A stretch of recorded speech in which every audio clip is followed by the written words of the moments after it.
સમસ્ત પાટણ લેઉવા પાટીદાર સમાજ દ્વારા વડીલ વંદના 2 અંતર્ગત આયોજિત ગંગા તીર્થ યાત્રાને હરિદ્વાર ખાતે સંપન્ન થયેલ શ્રીમદ ભાગવત કથાની સફળતાના ઉપલક્ષમાં પાટણ ખાતે દાતા સન્માન અને આભાર દર્શન સમારોહનું આયોજન કરવામાં આવ્યું હતું। મોતીસા દરવાજા બહાર આવેલ ખોડિયાર માતાના સાનિધ્યમાં યોજાયેલા કાર્યક્રમમાં મોટી સંખ્યામાં સમાજના અગ્રણીઓ અને ભાવિકો ઉપસ્થિત રહ્યા હતા।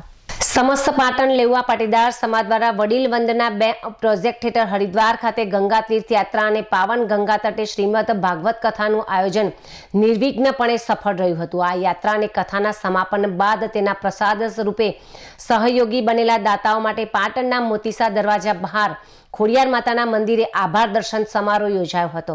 આ પ્રસંગે કથા વક્તા રાજેન્દ્ર પ્રસાદ શાસ્ત્રીજી ખાસ ઉપસ્થિત રહ્યા હતા અને તેમણે આશીર્વચન પાઠવ્યા હતા।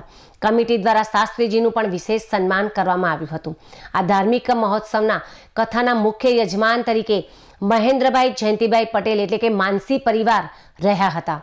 કાર્યક્રમ દરમિયાન મુખ્ય યજમાન સહિત વિવિધ ઉત્સવો, ભોજન સેવા અને યાત્રામાં આર્થિક તેમજ અન્ય સહયોગ આપનાર તમામ દાતાઓનું સન્માન કરીને આભાર વ્યક્ત પણ કરવામાં આવ્યો હતો। આ સમારોહના ભોજનદાતા તરીકે રમેશભાઈ ભગવાનભાઈ પટેલ પરિવાર અને જેઠા કાંતિ પટેલ પરિવાર રહ્યા હતા। સમગ્ર કાર્યક્રમનું સંચાલક અશોક ત્રિવેદી અને યોગેશ પટેલ દ્વારા કરવામાં આવ્યું હતું।